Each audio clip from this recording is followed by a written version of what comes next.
السلام علیکم ورحمۃ اللہ وبرکاتہ۔ اے ایمان والو، تمہارے لیے حلال نہیں کہ تم زبردستی عورتوں کے وارث بن جاؤ، اور عورتوں کو اس نیت سے روکو نہیں کہ جو مہر تم نے انہیں دیا تھا اس میں سے کچھ لے لو۔ دوستو، یہ آیتیں ہیں اور اس کے ضمن میں بہت ساری باتیں ہیں جو میں ان کے تفصیل آگے بیان کروں گا۔ میں ایک اہم موضوع پہ بات کرنے والا ہوں کہ اسلام نے عورت کو کیا دیا۔ بعض اشکال ہوتے ہیں، بعض سوال ہوتے ہیں یورپین کی طرف، اور مشرکین جو صاف انکار کرتے ہیں قرآن کی آیات کو، قرآن کے الفاظ کو اور احادیث نبی کریم صلی اللہ علیہ وسلم کو، کہ آج کہ اس ترقی یافتہ دور میں بھی عورتوں کو کیوں پیچھے رکھا گیا، آج اس ترقی یافتہ دور میں بھی عورتوں کو برابری کا حقوق کیوں نہیں ملا۔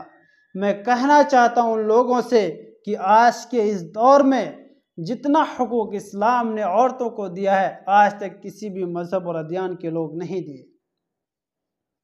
میں کہنا چاہتا ہوں کہ عورت کو اسلام نے جو چیز دی ہے کسی نے آج تک نہیں دی۔ اسلام نے عورت کو کیا دیا؟ اس آمد اسلام سے قبل اس دھرتی کی نظم عورتوں کے لیے ایک جہنم تھی، بد سے بدتر زندگی گزارنے پہ مجبور تھی۔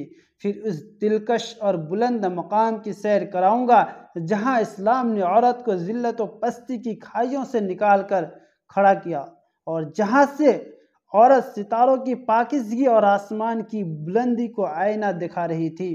اور پھر بنت حوا کے اس باغ کی سیر کراؤں گا جس کے دل فریب و دلکش پھول ایک بار پھر بعد ضلالت و گمراہی کی جھونکے سے بڑی تیزی سے جھلس رہے ہیں، اور جس کی حقیقی روح بری طرح سے زخمی ہو رہی ہے۔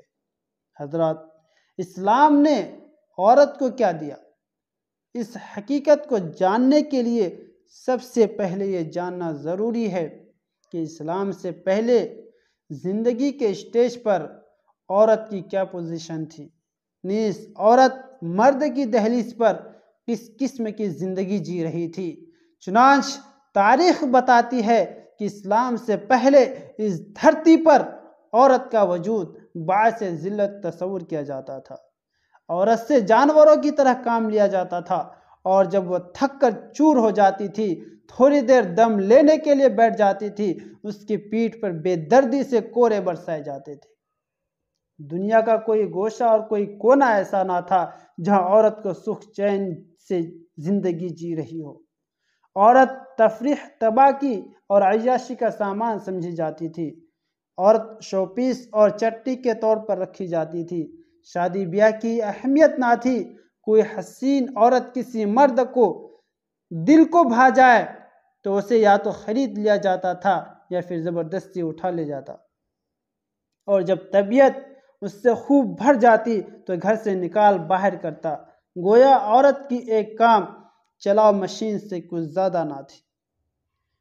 عورت کے بارے میں اس وقت کے دانشوروں کے نظریات پڑھنے سے عورت کی بے کسی کا اور اس کی ذلت کا واضح اندازہ ہوتا ہے۔ یونانی کہتے ہیں کہ عورت سانپ سے زیادہ زہریلا اور خطرناک ہے۔ حکیم سقراط کا ماننا ہے کہ عورت سے زیادہ اور کوئی چیز فتنہ و فساد کی نہیں ہے، اور وہ ایسا خوشنما درخت ہے جو بہت اچھا لگتا ہے، لیکن جب کوئی پرندہ اسے کھاتا ہے تو فوراً مر جاتا ہے۔ قدیس جرنا کا کہنا ہے کہ عورت شیطان کا آلہ ہے۔ یونان کا قول ہے کہ عورت شر کی بیٹی ہے، امن و سلامتی کی دشمن ہے۔ اسی طرح بعض مورخین کا کہنا ہے کہ عورت شیطان کے بازوؤں کا کرشمہ ہے، اس کی آواز سانپ کی آواز ہے۔ اور ایک مورخین ہے، ان کا کہنا ہے عورت میں بھیڑ کا اژدہا ہے اور سکینہ کا سانپ جیسا زہر ہے۔ دوستو، اسلام سے پہلے عورتوں کی زندگی کا یہ سب پہلو لوگوں کے دلوں میں، دماغ میں، سوچ میں تھا۔ اسلام آنے کے بعد یہ چیزیں بدلی۔ اسلام سے پہلے عورتوں کی زندگی کا دوسرا پہلو تو اور بھی زیادہ خطرناک اور دردناک تھا۔ بیچاری عورت کو زندہ صفت مردوں کی عیاشی کے سامان فراہم کرنے کے باوجود بھی سکھ سے جینے کی اجازت نہ تھی۔ جب اس کی کوکھ سے کوئی لڑکی جنم لیتی تو اسے زندہ درگور کر دیا جاتا تھا۔ گویا عورت دھرتی کی چھاتی پر ایک بوجھ سمجھی جاتی تھی۔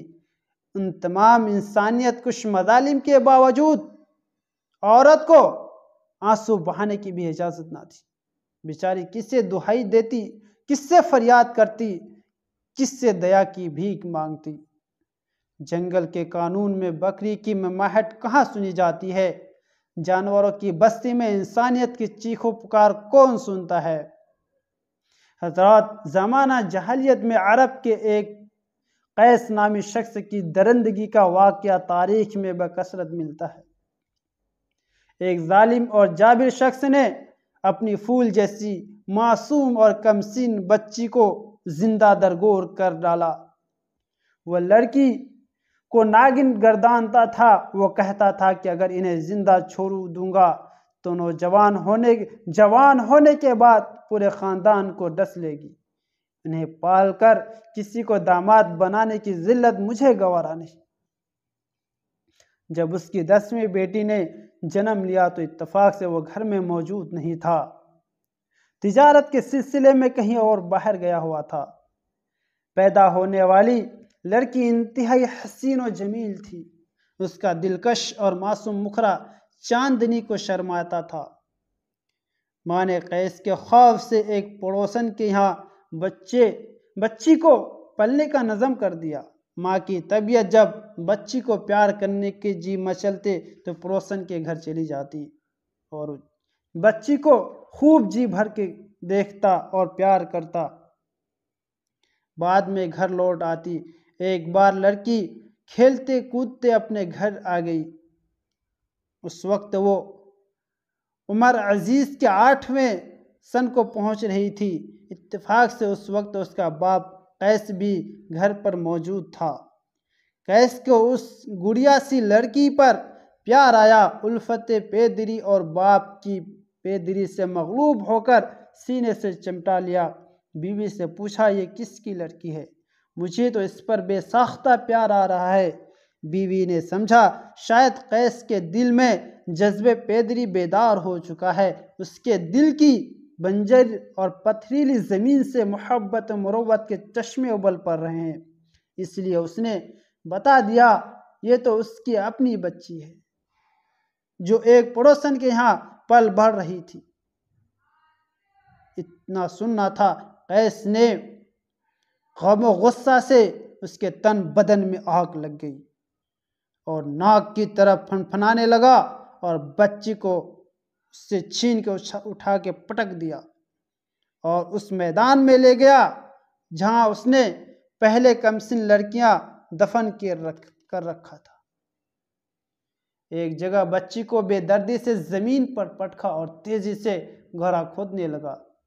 جس وقت قیس گڑھا کھود رہا تھا اس وقت بچی اتنے دردناک انداز میں اپنے بے رحم باپ سے رحم کی بھیک مانگ رہی تھی۔ گویا اس وقت زمین پھٹ جاتا، پتھر بھی پگھل کر پانی پانی ہو جاتا، مگر قیس کے وحشی دل میں رحم و مروت کا جذبہ ذرا بھی پیدا نہ ہوا۔ حضرات، قیس جب گڑھا کھود رہا تھا اور مٹی کدال سے پھسل کر اس کی پشت پر گر رہی تھی تو لڑکی اپنے بے رحم باپ کے پشت سے مٹی جھاڑتی تھی اور پوچھتی تھی، ابو یہ گڑھا آپ کیوں کھود رہے ہیں؟ دیکھیے نا کتنا پسینہ آ رہا ہے، آپ کو اتنی محنت کیوں کر رہے ہیں؟ گڑھا مت کھودیے، چلیے گھر چلتے ہیں، امی جان انتظار کر رہی ہوں گی۔ مگر وہ جلاد باپ اور وحشی باپ رحم تو دور کرتا اور گرج کر کہنے لگا، چپ رہو، اپنی بھولی باتوں میں مجھے میرا دل نرم مت کرو۔ مگر کیا کرتا، اس لیے اپنا مجھے ہرگز گوارا نہیں کہ لڑکی نے تڑپ کر کہا، ابو جان نہیں، ایسا پاپ مت کیجیے، مجھے زندہ مت گاڑیے، مجھے جینے جینے کا حق دیجیے، میں شادی نہیں کروں گی، میں آپ کا کمایا ہوا بھی نہیں کھاؤں گی، مجھے گھر سے نکال دیجیے مگر یہ ظلم مت کیجیے، میں آپ کی بیٹی ہوں، مجھ پر رحم کیجیے، میں مر گئی تو امی جان بھی روتے روتے مر جائیں گی، وہ مجھ سے بہت پیار کرتی ہیں، میں ایک ہی ان کی آنکھوں کی ٹھنڈک اور دل کا قرار ہوں، میں نہ رہی تو وہ اپنا گلا گھونٹ ڈالے گی۔ بیچاری لڑکی چیختی چلاتی رہ گئی مگر جلاد باپ نے اس گڑھے میں ڈھکیل کر اسے منو مٹی ڈال دی۔ حضرات، عرب میں صرف یہی ایک شخص نہیں تھا جو اپنی لڑکیوں کو زندہ زمین میں گاڑ دیتا تھا، بلکہ پورا عرب اسی لعنت میں گرفتار تھا۔ سچ تو یہ ہے کہ پوری دنیا دختر کی کشی اور مذموم رسم میں گرفتار تھی، الا ماشاءاللہ کسی ملک میں لڑکیوں کو زندہ درگور کرنے کی لعنت نہ تھی، تو وہاں کوئی دوسرا قانون، کوئی دوسرا جرم ایسا نافذ ضرور تھا جو مظلوم عورتوں کے لیے دردناک تھی اور موت سے کم نہ تھی۔ ہمارے اپنے ملک میں اپنے ملک کے حالات بتاتا ہوں اور بنا گفتہ تھے، ہمارے یہاں میں سب سے وحشیانہ اور انسانیت کش دستور تھا، جب کسی عورت کا پتی شوہر مر جاتا تو بیچاری کو اس عورت کو بھی اس شوہر کے ساتھ جلا دیا جاتا تھا، ستی کر دیا جاتا تھا، یعنی آگ میں جلا دیا جاتا تھا۔ بیچاری عورت چیختی چلاتی، ہر ایک سے رحم و کرم اور دیا کی بھیک مانگتی، مگر اس کی دردناک فریادیں جلانے والے کو ذرا بھی کان میں جو نہیں رینگتا۔ عورتوں کے لیے کہیں کوئی پناہ نہ تھی، اس کے دکھوں کا درمیان اور غموں کا ٹھکانہ نہ تھا، مگر جب اسلام آیا تو معصوم عورت پر ظلم و تشدد دے کر تڑپ اٹھا اور چیخ چیخ کر کہا، نہیں، ایسا نہیں ہو سکتا، یہ ظلم ہے، یہ پاپ ہے، یہ ناانصافی ہے، پھول جیسی نازک عورتوں پہ یہ ظلم برداشت نہیں ہوگا۔ ارے وحشیو، یہ کیا کر رہے ہو تم؟ عورت کو آگ میں جلایا نہیں جائے گا، شوہر کے مر جانے کے بعد بھی عورتوں کو اپنی زندگی جینے کا حق دیا جائے گا۔ کوئی اس سے اس کی زندگی چھین لینے کا گناہ نہ کرے، کوئی اس کے معصوم خون سے اپنا دامن داغدار نہ کرے، کوئی اس کے مقدس لہو کا ایک قطرہ بھی نہ بہائے۔ جس نفس واحد نے خدا نے تم کو پیدا کیا ہے، اسی نفس واحد سے اللہ تبارک و تعالیٰ نے عورت کو بھی پیدا کیا ہے۔ اس نظام کائنات کا ایک ضروری عنصر ہے اور قدرت نے ایک خاص مقصد کے تحت اس کو بھی تخلیق کیا ہے۔ اسی طرح عورت بھی اس کائنات کی مشین کا اہم حصہ ہے اور قدرت نے اس کی تخلیق سے بھی ایک ضروری غرض وابستہ کی ہے۔ جس طرح مرد قدر و احترام کا مستحق ہے، اسی طرح عورت بھی قدر و احترام کی حقدار ہے۔ جس طرح مرد کچھ بھی اور خاص قابلیتیں اور قوتیں لے کر آیا ہے، اسی طرح عورتیں بھی کچھ مخصوص قوتیں اور قابلیتیں لے کر آئی ہے۔ جس طرح مرد کچھ مخصوص جذبات، عواطف اور کچھ فطری مقتضات رکھتے ہیں، اسی طرح عورتیں بھی رکھتی ہے۔ عورت ایک ایسا پھول ہے جو اگر باغ آدم میں نہ کھلتا تو دنیا کا شام مشان اور رنگ بھلی زندگی مرجھا جاتی، خوشبوؤں سے محروم رہتا۔ عورت ایک ایسا گلدستہ ہے جس کے مہک اور شگفتگی سے ہی بزم کائنات میں عطر بیزی اور شاداب و ہرا بھرا ہے۔ عورت وہ پاک و خوشبو تر ہے جسے روح کی گہرائیوں میں اتار لینا ہی مرد کی معراج ہے۔ عورت کا صرف کائنات انسانی میں دلکش رنگینی نہیں بلکہ بڑی ہی خوبصورتی اور آمیز بھری تصور ہے۔ آسمان، زمینیں، یہ ہر کوئی ایک خوبصورتی کی مثال ہے، اگر عورت نہ ہو سب بنجارا ہے۔ عورت آپ گنا ہے، اسے ٹھیس نہ لگاؤ ورنہ ٹوٹ جائے گا۔ خونخوار انسانوں، عورت تمہارے گالیاں اور مار برداشت کرنے نہیں آئی۔ عورت پھولوں کی سیج پر سونے اور پیار و محبت کے آنگن میں کھیلنے کے لیے آئی ہے۔ تمہیں سوچنا چاہیے کہ جب تم دن بھر کے تھکے ماندے رات میں جب گھر کو واپس آتی ہو تو وہی عورت جسے تم ذلیل سمجھتے ہو، جسے تم پٹائی کرتے ہو، جسے تم مار پیٹ کرتے ہو، اسی کے زلفوں کی سائے تم آرام چھاپتے ہو، اس کی ہاتھوں سے تم ٹھنڈا گلاس پانی پیتے ہو۔ زندگی کی سب سے بڑی تمنا ہوتی ہے، ذرا سوچو کہ عورت کے وجود کے بغیر تمہاری زندگی کیسی ہو، ذرا سوچو۔ لیکن افسوس، بہت افسوس کا مقام ہے کہ تم پر جس عورت کے بغیر تمہارا وجود نہیں، اس عورت کو مارتے ہو، پیٹتے ہو، اسی عورت کے ساتھ جانوروں جیسا سلوک کرتے ہو۔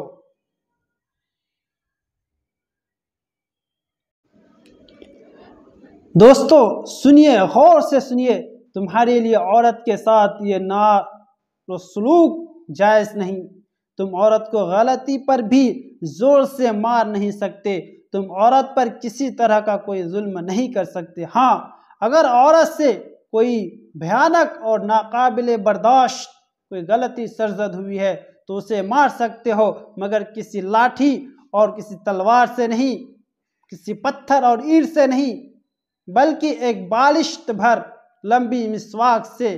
تمہیں بالشت بھر لمبی مسواک سے عورت کو مارنے کی اجازت ہے، مگر کب؟ اس وقت جب کوئی اس سے ناقابل معافی گناہ سرزد ہو جائے، جب وہ کوئی بھیانک غلطی کر جائے۔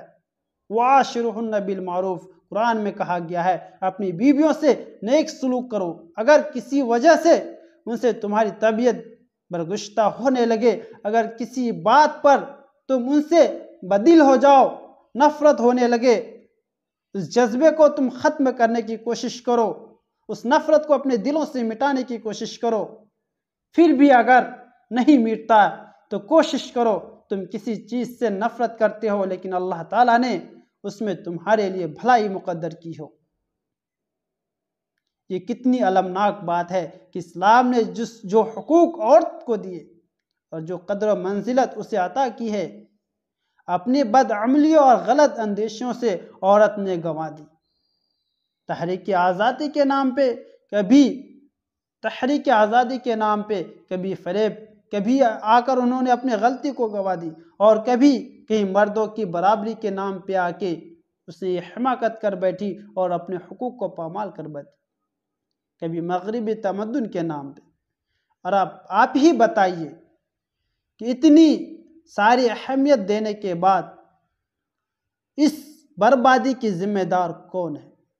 ایک بار پھر تنہا کھڑی نظر آ رہی ہے اور بے کس وہ کس میں پڑی ہے، کش وہ مکش میں پڑی ہے، سوچ رہی ہے کہ دنیا نے اسے نگاہوں سے کیوں گرا دیا، کانٹوں بھری آنکھیں ان کی طرف کیوں گھوم رہی ہے، دنیا کی بھوکی نگاہیں اس کی طرف کیوں گھور رہی ہے، شوہر کے دل سے اس کی محبت کیوں بھاگ گئی ہے، اپنوں نے اسے دل سے کیوں نکال دیا۔ ان کے لیے آج بھی دنیا وہی ہے جو اسلام آنے کے بعد ہوئی تھی، لیکن اس کے اندر اتنی تبدیلیاں کیوں ہوئی؟ آج بھی لوگ عورتوں کو باضابطہ ہوٹلوں میں، ریسٹورنٹ میں اور دکان میں شو پیس کے لیے استعمال کرتے ہیں، اپنی کسٹمر کو انکریز کرنے کے لیے استعمال کرتے ہیں۔ سب سے پہلے انہیں خوبصورت لڑکیاں چاہیے، اس سے اٹریکشن پیدا ہوتا ہے، اس سے ان کے کسٹمر آتے ہیں۔ آج بھی لوگ کسٹمر کو انگیج کرنے کے لیے لڑکیوں کو رکھتے ہیں، اور لڑکیاں بھی ایسی ہوتی ہے، خاص کر ایسی جاب میں جاتی ہیں۔ یہ بہت ہی افسوس کا مقام ہے، اس کی ہر جائز ناجائز بات پر لبیک کہتے ہیں۔